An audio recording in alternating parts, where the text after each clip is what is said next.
Closing door, please.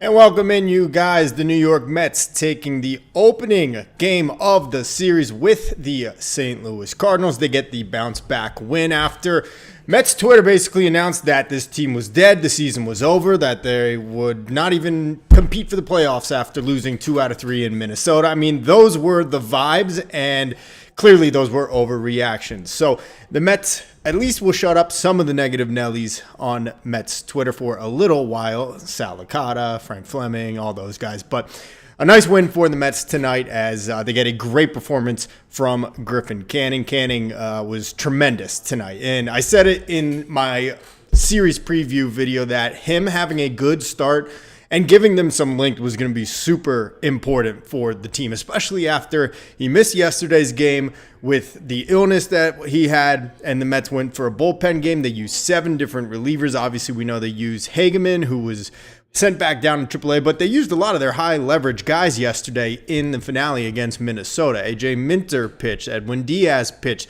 Reed Garrett only threw 3 pitches before he gave up the walk-off win to the Twins in the 10th inning, but they also had Jose Butto throw in that one as well. And so it was super important that he was able to help the Mets save their bullpen and not go into a 4-game series this weekend where they were going to be strapped for arms, especially a bullpen that's been used quite a bit already this season. So great performance from Canning. He goes 6 innings, gives up just 3 hits, 1 earned run, 2 walks, and strikes out 8 on the afternoon or the evening. I'd love to have the highlights here. That's what's supposed to be playing in this little box right here. For whatever reason, it's not popping up. So I'm trying to get it going over here. That would be nice. Let's see. Media? Yeah, that would be cool. We could get that, huh? Oh, here we go. That'll do. How about that? But overall, really nice performance from Griffin Canning. I was super pleased about that. He actually is the first Mets starting pitcher to go over 100 pitches in a start. He threw 102 today, so that was pretty cool to see him start to get stretched out a little bit more. But ultimately, at the end of the day, what Canning has not been able to do in his first few starts, which I think have actually been really solid, is avoid one of those innings where he gets into too many pitches and it has to work really hard to get out of it. We saw in his start last Friday in Oakland or West Sacramento, whatever you want to call it. He pitched a pretty tough 5th inning, got out of it. The Mets scored a couple more runs to make it a 4-run lead. And then for whatever reason, Mendoza sent him back out for the 6th. He was immediately roughed up for 2 additional runs in that one. So his numbers overall hadn't looked so great, but what he did today was go deeper than he ever has for the Mets as a starter so far. So that was really awesome and a huge boon for the Mets bullpen this weekend. They only have to use 2 relievers. They end up going with A.J. Minter for 3 relievers. Reed Garrett in the 7th, A.J. Minter in the 8th, who, by the way, has looked awesome so far in blue and orange. And then Edwin Diaz in the 9th, which, of course, we know Edwin Diaz doing what Edwin Diaz does and makes it a little interesting. First few pitches out of the strike zone to Nolan Arenado before walking him. And then he goes 2-0 on the next hitter before ultimately getting out of the jam. He strikes out 2 in the inning and gets a ground out to finish that game. So really nice performance from the pitching all around. Now the offense, let's take a look at that. There wasn't a whole lot that happened all really early, of course we know, but what did I predict in my video earlier today for the Mets Cardinals series preview? That Mark Vientos was going to break out. I just had a feeling that it was going to happen. All of the way that he's been hitting, especially on this most recent road trip, pointed to those signs, and that is what happened. Of course, him getting his first home run of the season, taking it all the way to the opposite field, down the right field line, and hits the foul pole. So that was really great to see. You know, Vientos has been hitting into some hard luck. His batting average on balls in play this year is 188 for his career. It's a 287. So the guy has been hitting the ball hard, but just into some bad luck. Someone else that's been happening to, Juan Soto. I can't even get into that right now. We'll talk about that another time. But really nice to see Vientos finally break through. And you saw in his celebration just now on this video here, he really just it felt like he could let it all out finally after he got the monkey off his back. So that was great to see. Solo home run to get things going. And then Brett Beatty with that little bloop hit down the left field line. Beatty with 2 more hits today. So that was really great to see. I'm still not going to just say, hey, he should be the everyday second baseman. I still think Luis Angel Acuna should be in there, but at least Beatty is starting to come around a little bit. We'll see if it continues and he gets closer to those spring training numbers, or if it's going to be more of what we've seen in the early going here in 2025. And then Francisco Lindor. Part of my other predictions in the series preview video was that Francisco Lindor was going to get right again. He had the error in that game 2 against the Twins that cost the Mets runs in a game that they lost. We didn't exactly swing the hottest bat the entire week there in Minnesota, and even before that in Oakland, but he does a fantastic job today.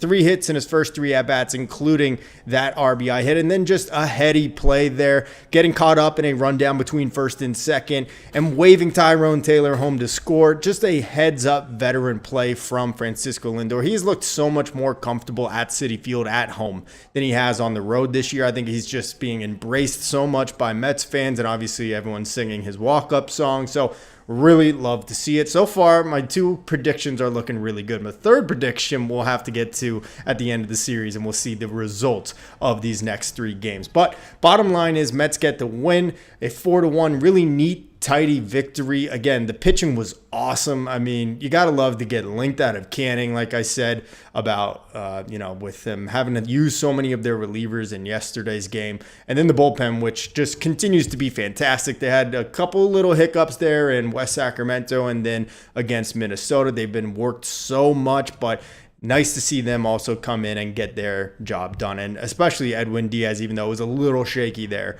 in the beginning. Jonathan, what's up, my man? How you doing? How you feeling after that Mets win this evening? I'm super happy about it, mostly because it can shut up some of those crazy fans that were freaking out after yesterday about the Mets dropping 2 out of 3 to the Twins. I mean, don't get me wrong, I was annoyed by that, but at the end of the day, the Mets went into that series having won 4 consecutive sets of games with teams. They're 11-7, they're in first place, and then I know a lot of people wanted to get all up in arms about Juan Soto, a couple more strikeouts yesterday, grounding into that double play with the bases loaded. He's going to be fine, okay? I know today, again, hitless. He hit 2 scorchers, one up the middle where they were shifted. The other one, just a ridiculous pick by Nolan Arenado at third, who was awesome defensively tonight. But he does draw a walk, does Soto, so he's going to be fine. Huge win. And I'm trying to see, let's see, what are you saying here? Yeah, I don't really like to boo my own players. I've never been a big booer of my own guys. I won't lie, I kind of booed Brett Beatty on the second game of the homestand last 2 weeks ago, but he kind of deserves it. I mean, come on, we got to embrace Soto. We got to embrace him and, cheer him on. And, I'm not one of those fans that's going to just, blindly cheer on my guys and not, be critical of them when they're not performing. And I know Soto's not, but look, we got him for the next 15 years. And we've got to do anything we can to try to root him on and rally him to get back to what he normally does, and he will. And guess what? The best part about all of this, the Mets are winning right now, even though Soto's not even hitting well. I mean, let's be real about it. Yeah, his batting average is down around 225 at this point. He's got 3 homers and not a lot of RBIs. He's not been super productive. The OPS, it's still pretty healthy. It's up in the mid 800s, so that's pretty solid. But the Mets are still winning games, and they're not getting nearly the production that they would have expected to get out of Juan Soto. So now imagine when he does finally start putting it all together, when that epiphany moment that just kind of clicks and he really kicks it into high gear. If you got Pete hitting the way he's been hitting, Lindor, who's been, up and down, but lately kind of putting things together, it seems like.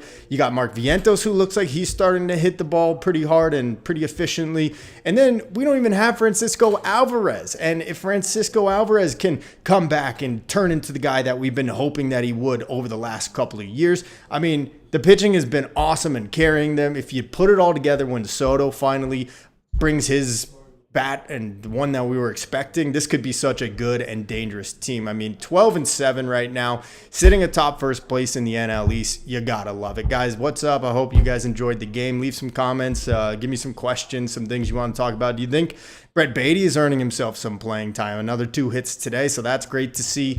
Mark Vientos, do you think he's coming out of it? I think he's hitting and seeing the ball as well as he has in this entire 2025 season. Obviously, not a huge sample size, only 19 games, but still, got to be really great to see Vientos getting himself together. Pete Alonso, relatively quiet night. I think he had a base knock, but hit one to the warning track in left field. He didn't get all of that. But Pete's been solid. He got rung up on that check swing. I hate that. I hate when the home plate umpire doesn't go for some help down the first or third base line on a check swing appeal. It never makes sense to me. He was pretty fired up about that. Lindor's talking right now. He's got some wild hair these days. Jeez. Yeah, it's a big win. If nothing else, just because it's going to shut up some of those crazy Mets fans, you know, the Sal Licatos of the world. I mean, maybe not specifically about Soto, who he was ranting and raving about today, but the fans that were freaking out that the Mets had lost 2 out of 3 in Minnesota, they can all eat some crow now because they come out tonight. They played a pretty solid Cardinals team. They have the third most amount of runs entering tonight's game with 93 on the season. They're 9-9. They got a plus 10 run differential overall for the year. I don't think the Cardinals are a playoff team this year. They just didn't make enough additions. They're a really homegrown team.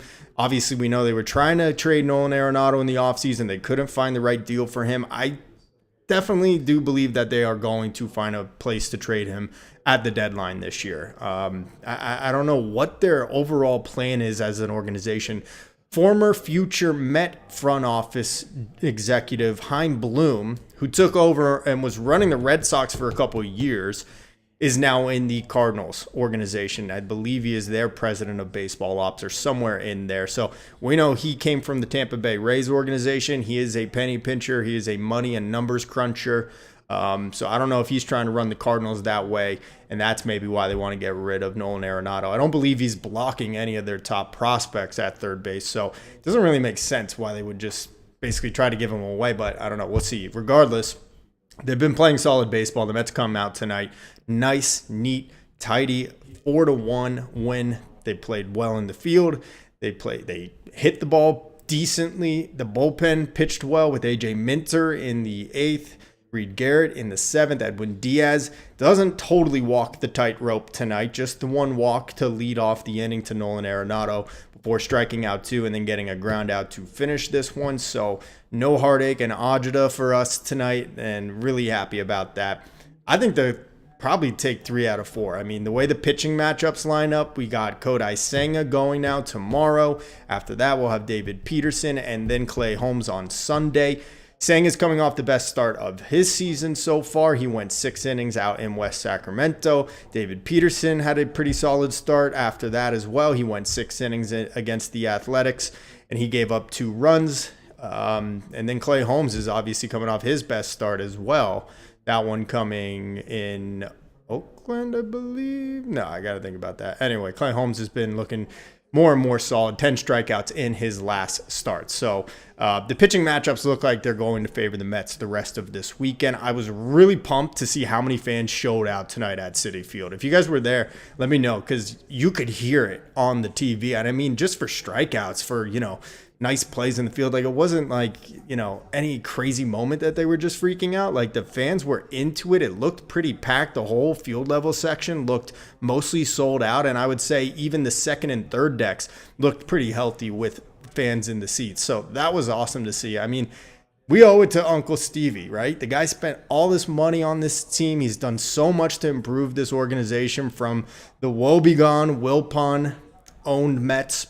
And it's so fun to see them all putting it together now. So really happy to see the fans are repaying Uncle Stevie by showing out to the ballpark. This play by Lindor was just so great. I mean, just to get caught up in the rundown, I'm glad Tyrone Taylor picked up on it quickly enough. I mean, they were super close to just tagging Lindor out on the bases before Tyrone Taylor actually touched home plate. Of course, then the run would not have scored. But smart play by Lindor, who, again, I just feel like he's so much more comfortable playing at Citi Field lately than he is on the road. And I mean, that's probably the deal for most players anyway, but this has been great to see. I mean, whenever he's in the Mets home whites, it seems like he just plays at another level. We don't see the errors as much. I mean, obviously those errors that he's had, I believe, have all come on the road. So happy to see him go 3 for 4 with a ribby today. Mark Vientos gets the monkey off his back, like I said. The solo homer down the right field line, that was great. He's been swinging the bat much better, not chasing as much. He's still having trouble covering that ball on the outside part of the plate, but tonight, obviously, he did it. Brett Beatty with 2 more hits. Great pitching performance from Griffin Canning, and again, the bullpen shutting the door. So really happy to see all that, guys. Be sure to watch my video, my series preview. Obviously, it's a little late now, but there's still a couple things in there you might be able to take away from watching it. That's up on my channel right now, where I take a look at this series against the Cardinals and my 3 predictions, 2 of which look like they're coming true already. Number 1, Mark Vientos would heat up in this series and break out, and number 2, Francisco Lindor would get right. Luckily, both of those things happening tonight for the Mets. They get the 4-1 victory at Citi Field. That's going to do it for this stream, but we'll have another one post-game tomorrow night, as well as the Mets look to take the first 2 of this 4-game series with the Cardinals. Be sure to leave this video a like and subscribe to the channel so you know when all my latest Mets content is coming out. You can also check me out on Twitter, Instagram, TikTok, where I post daily. Guys, that's it for now. Let's go Mets. Stay true to the orange and blue.